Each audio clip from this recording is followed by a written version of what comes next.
नमस्कार, दिल्ली न्यूज में आपका बहुत बहुत स्वागत है। चलिए देखते हैं आज की 10 फटाफट बड़ी खबरों को। भारत सरकार ने डिजिटल इंडिया परियोजना के विस्तार को दी मंजूरी। केंद्रीय मंत्रिमंडल ने बुधवार को 14,903 करोड़ रुपए के व्यय के साथ डिजिटल इंडिया परियोजना के विस्तार को मंजूरी दे दी। केंद्रीय सूचना प्रौद्योगिकी मंत्री अश्विनी वैष्णव ने कहा, प्रधानमंत्री नरेंद्र मोदी की अध्यक्षता में मंत्रिमंडल की बैठक में डिजिटल इंडिया कार्यक्रम के विस्तार को मंजूरी दी गई। इस पर 14,903 करोड़ रुपए का व्यय होगा। मंत्री ने कहा कि डिजिटल इंडिया विस्तार के तहत इसके अंतर्गत पूर्व में किए गए कार्यों को आगे बढ़ाया जाएगा। साथ ही 2.65 लाख लोगों को सूचना प्रौद्योगिकी क्षेत्र में प्रशिक्षित किया जाएगा। लगभग 15,000 करोड़ रुपए की लागत से विश्वकर्मा योजना को मोदी कैबिनेट ने लगाई मुहर। 77वें स्वतंत्रता दिवस के अवसर पर प्रधानमंत्री नरेंद्र मोदी ने लाल किले से देश को संबोधित करते हुए कारीगरों और शिल्पकारों के लिए विश्वकर्मा योजना का ऐलान किया। बुधवार को मोदी कैबिनेट ने इस योजना को मंजूरी दे दी है। इसका पूरा नाम पीएम विश्वकर्मा कौशल सम्मान योजना या पीएम विकास योजना है। ये योजना खास शैली में पारंगत स्किल्ड कामगारों के लिए होगी। विश्वकर्मा योजना में 13 से 15,000 करोड़ रुपए लगाए जाएंगे। दिल्ली सरकार का फैसला, अब नियमित होंगी national capital civil services authority की बैठक। National capital civil services authority और सरकार के विभागों के बीच बेहतर तालमेल स्थापित करने के लिए केजरीवाल सरकार ने बड़ा फैसला लिया है। अब national capital civil service authority के साथ सभी विभागों की नियमित बैठक होगी, जिससे दोनों के बीच समन्वय स्थापित किया जा सकेगा। इसके लिए सेवा और सतर्कता विभाग मंत्री आतिशी ने आदेश भी जारी कर दिया है। दिल्ली विधानसभा में उठी राघव चड्ढा और संजय सिंह का सस्पेंशन रद्द करने की मांग। दिल्ली विधानसभा विशेष सत्र के दौरान आम आदमी पार्टी के राजेंद्र नगर से विधायक दुर्गेश पाठक ने बहस में भाग लेते हुए पार्टी के राज्यसभा सांसद राघव चड्ढा और संजय सिंह का निलंबन रद्द करने की मांग की। उन्होंने कहा कि बीजेपी नेताओं और विधायकों का कहना है कि दोनों का आचरण खराब होने की वजह से उन्हें राज्यसभा से निलंबित किया गया। इसके जवाब में दुर्गेश पाठक ने बीजेपी के विधायकों से अपील की कि आप अब पहले राज्यसभा का वीडियो फुटेज देख लीजिए, फिर तय कीजिए कि संजय सिंह और राघव चड्ढा का आचरण खराब है या नहीं। विधानसभा सत्र बुलाने को लेकर दिल्ली के एलजी और डिप्टी स्पीकर के बीच छिड़ा विवाद।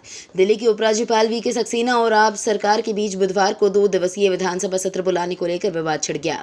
डिप्टी स्पीकर राखी बिड़ला ने सदन को सूचित किया कि एलजी ने 11 अगस्त को मुख्यमंत्री अरविंद केजरीवाल को एक पत्र लिखा है, जिसमें विधानसभा सत्र बुलाने पर आपत्ति व्यक्त की गई है। उक्त पत्र की एक प्रति विधानसभा के साथ भी साझा की गई है। जवाब में एलजी ने कहा कि विधानसभा के चौथे सत्र का प्रस्तावित तीसरा भाग नहीं बुलाया जाना चाहिए था। विधानसभा सत्र को स्थगित किया जाना चाहिए और मेरी सहमति से नए विधानसभा सत्र बुलाए जाने चाहिए। उचित प्रक्रिया का पालन किया जाना चाहिए था। हालांकि बिड़ला ने असहमति जताई और इस बात पर जोर दिया कि विधानसभा सत्र को स्थगित करने की बजाय कई खंडों में आयोजित किया जाता है।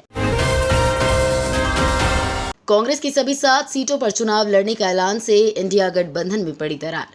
आगामी 2024 लोकसभा चुनावों में सत्ताधारी भारतीय जनता पार्टी के नेतृत्व वाले एनडीए को कड़ी टक्कर देने के लिए 26 विपक्षी दल एक मंच पर आ चुके हैं। इन दलों ने अपने गठबंधन को INDIA यानी कि इंडिया नाम दिया है।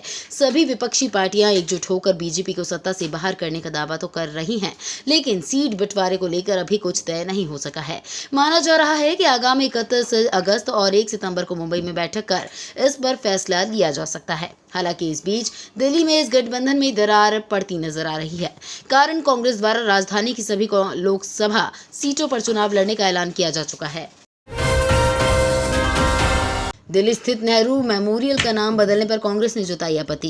केंद्र सरकार ने दिल्ली स्थित Nehru memorial museum and library का नाम बदल दिया है। अब इसे प्रधानमंत्री मेमोरियल म्यूजियम एंड लाइब्रेरी का नाम दिया गया है। नेहरू शब्द हटाए जाने को लेकर कांग्रेस और बीजेपी के बीच सियासी घमासान छिड़ गया है। दोनों पार्टियों के नेता जमकर बयानबाजी कर रहे हैं।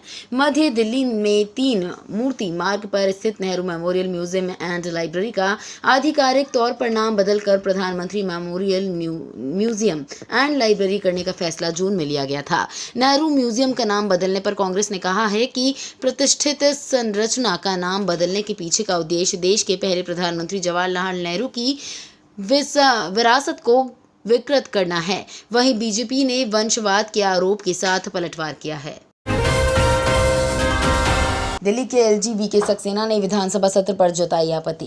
दिल्ली विधानसभा का सत्र उपराज्यपाल वीके सक्सेना और अरविंद केजरीवाल सरकार के बीच नए टकराव का कारण बन गया है।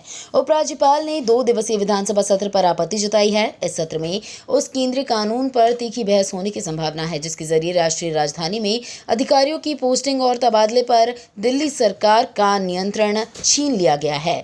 संसद द्वारा पारित कानून ने केंद्र सरकार द्वारा लागू किए गए अध्यादेश का स्थान ले लिया है। इस पर आम आदमी पार्टी और इसके साथ विपक्षी खेमे की ओर से तीखी प्रक्रिया हुई। आम आदमी पार्टी ने इस बिल को सुप्रीम कोर्ट में चुनौती दी थी। दिल्ली में खतरे के निशान से पार बह रही है यमुना में फिर बाढ़ की आशंका। पहाड़ों पर लगातार हो रही बारिश के चलते दिल्ली में यमुना का जलस्तर 204.50 मीटर की चेतावनी बिंदु को पार कर गया। केंद्रीय जल आयोग की वेबसाइट के अनुसार पुराने रेलवे ब्रिज पर जलस्तर 205.12 मीटर तक पर पहुंच गया। मौजूदा जलस्तर 205.39 मीटर यानी खतरे के निशान को पार कर गया है। आज सुबह भी नदी का जलस्तर खतरे के निशान के पार ही है, जिससे दिल्ली के निचले इलाकों में फिर से बाढ़ की आशंका मंडराने लगा है। दिल्ली विवि ने जारी की एंटी रैगिंग गाइडलाइन, होंगी कड़ी कार्रवाई। हर वर्ष एकेडमिक सत्र शुरू होने के बाद देश भर के विश्वविद्यालयों और कॉलेजों से रैगिंग की खबरें सामने आती हैं, जिसके चलते देश को शर्मसार होना पड़ता है। हालांकि कुछ विवि और कॉलेज ऐसे हैं जो रैगिंग को लेकर काफ़ी सख्त हैं। इसी को देखते हुए दिल्ली विवि की तरफ से भी एंटी रैगिंग गाइडलाइंस जारी की गई हैं। विवि की तरफ से कहा गया है कि 16 अगस्त से 25 अगस्त तक नॉर्थ और साउथ कैंपस में एक संयुक्त नियंत्रण कक्ष स्थापित किया जाएगा। तो ये थी आज की बड़ी खबरें। डेली खबरों से अपडेट रहने के लिए चैनल को सब्सक्राइब करना बिल्कुल ना भूलें। धन्यवाद।